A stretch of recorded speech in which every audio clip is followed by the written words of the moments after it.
Hello everybody, NC4XL, North Carolina for extreme lovers. Oh, I'm not. Just a darling old man. Well, I've had a little over 2+ years of practicing propagation, antennas, and things like that. And repeatedly, we have people always asking, what's the best antenna? Why do you use that? I get messenger messages and some personal emails. What I'm going to share with you, if you're a new activator and or you're a new hunter at home and you have different antennas up, or you're thinking maybe I should try this or try that, I'm going to give you an opinion. It's like the lower anatomy of every one of us. We all have it. But I'm just going to give you what I do, what I've tried, what works for me, where I'm at. And those are some important stress points. I'm an activator dedicated to strictly going out and getting in a park. That's my joy. I utilize at the house an FT991 Alpha with an EF Quad Vibraplex 10 through 40 Infit because I have a spouse that's not antenna friendly and it's not as visible. And it works well for me. But it's only up 20 feet. But the important part, what I do out in the field. I run the 891 in the car. And prior to the present mobile antenna, I was running Hamsticks. I enjoyed the Hamsticks. When you first get them, you need to take time and you need to tune them. Each hamstick for the portion of frequency you're going to operate on, not your buddy, but what you're going to operate on. Now, once you get it tuned, do not cut the portion of the whip that's on the internal part of your hamstick. Do cut it off as part of the antenna. As first note, don't do that. Okay?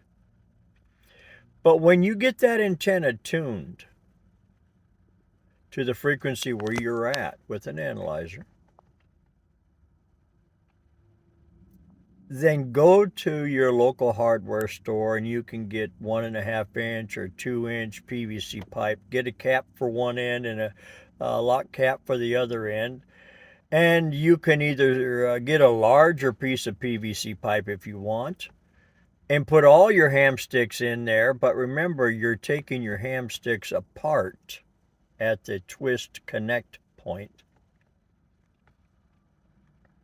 So that's why I have individual tubes for each to transport. That's me. That's what I use. Whatever works for you. Remember, there's no best way. But when you tune the hamsticks and you're driving down the road and your next park you hear, a park to park, a DX country, whatever, because you're watching the spotting page and you're not supposed to. And it's on another band. So what do? You're inconvenienced, but you pull off to the side of the road. You get up on the side of the vehicle or the back of the truck or the car, wherever, and you take off one hamstick and you put on the next one. Well, guess what? You do that after a while and in the rain a few times and you decide that, that's good. It works well. I'm camping. I can do that, but man, that's a lot of pain in the butt. And that's why I'm sharing the video, because I really want you to think ahead. Antennas, because of POTA, have gone up.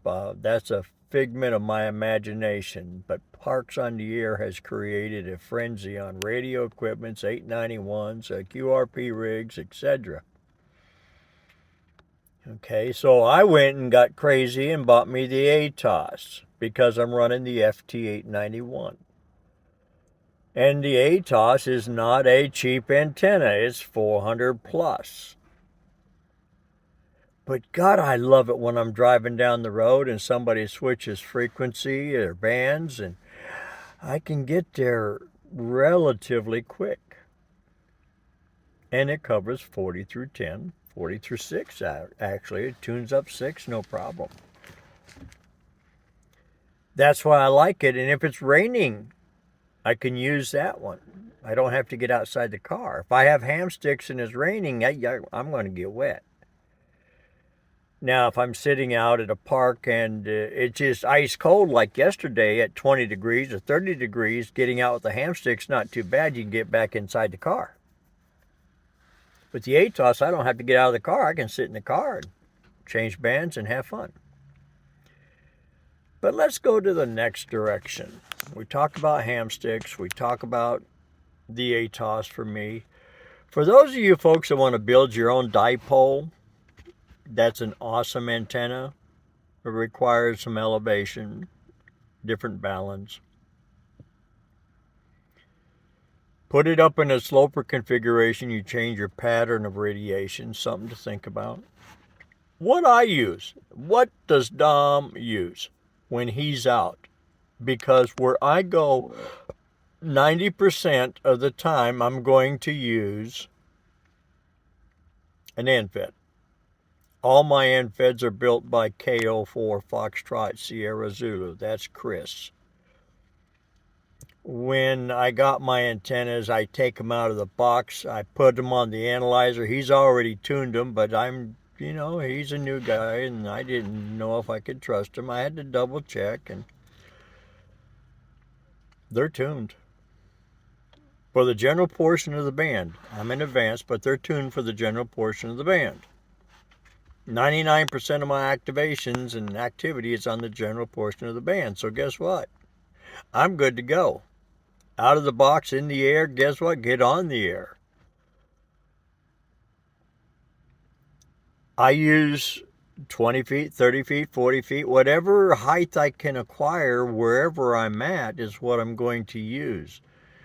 There's some questions about, do you ask the rangers about putting stuff up in the trees? No, I let them come and ask me, what you got? If they suggest that I don't do that, well, then I learn an opportunity right then and there, but I'm not going to go ask for permission in a public area. If we go to an area where there's no trees, you have the buddy pole. You have the drive-on mounts with the fiberglass whips, where you can take and put your Infit. Again, I'm sticking to that type of antenna because that's what I like. That's not the only one. That's just what Dom uses. I can take that Infit, run it up 30 feet or so, depending on the telescopic mast that I have, and take one end transformer in with 50 feet of coax and tie it to a fire hydrant, the bumper on somebody else's vehicle, a little shrub or whatever, just so that it's sloping, and I'm good. I'm good. And if you don't have any trees, you can always use the telescopic mast. Again, some folks are using the buddy pole system. I am not familiar. I don't use it. Steve does, and he's been practicing and learning how to set it. You have the Wolf River coil, which is a great antenna system especially for the beginners. I'm going to say that because you're learning about getting things tuned, and sometimes it could be a picky one to tune. But those are things that you learn. I have another antenna, rides in the car. I don't use it, and here's going to be the nuts and bolts of it. I don't want an antenna I have to use a tuner on. That's why I don't use the Eagle. There's nothing wrong with the Eagle. It's an awesome antenna, but it requires a tuner for other bands. So for me, it doesn't work. That doesn't mean it's not going to work for you. If you have a tuner and you want to use it, go for it. I'd rather have a resonant antenna to get the maximum out that I can than to fool the radio with the tuner and make it happy at that end, but not necessarily at the end of the antenna. That's an opinion. So I'll use the Infit antenna, 10 through 40. Chris makes the 80 through 10 if you want one of those. I also use a 17 meter, strictly 17, And when we put our antennas up, me, myself, and I, when we put our antennas up, we put them up in a sloper configuration. I don't drape them over tree branches and then make an L configuration. That's not what I want to do. I want it simple. I come from the old school. Kiss me. It's keep it simple. Okay. Run the antenna up a high end, a transformer down at the low end. That's the box. That's where you hook the coax. I'm being ABC and saying that because some people have never used an Infit, and they think that the coax goes all the way up the top, and no, it doesn't. And that's why we're sharing that. Please do not think I'm trying to be sarcastic when I say that, but some folks have never dealt with an Infit and they're not really sure, and I would rather make you sure. When we run, and the antennas that you get from Chris, just to share this with you, are tuned based off of a 50-foot run of RG58 coax. Okay? That 50-foot run of coax is a counterpose in its own way, but do not put it in a coil circle around the base of antenna because you didn't need it. Lay it out, roll it out so that it's laying on the ground, not in a coil. That's my little input today on antennas that I use. I've used my very first contact in activation was with a Wolf River coil at 6154 and 8313. Got very frustrated because it's a very meticulous tuning process for an old man who has very little patience. But I used it many times until Mike, KN4XP, if any of you get a chance to work with him, he's the North Carolina mapping coordinator, talked me into trying an Infit antenna that he bought that he didn't tell me he bought until we went out to Turnbull Creek. And that was the first time ever the two of us, had ever run 100 contacts. So from that day forth, that's why I've always been with the Infits. If you have the space, you have the time, it takes me 25 minutes to get the antenna up in the air and get on the air with the Infit. Sure, a hamstick, you drive in, get on the air. A buddy pole, I don't know how long it takes.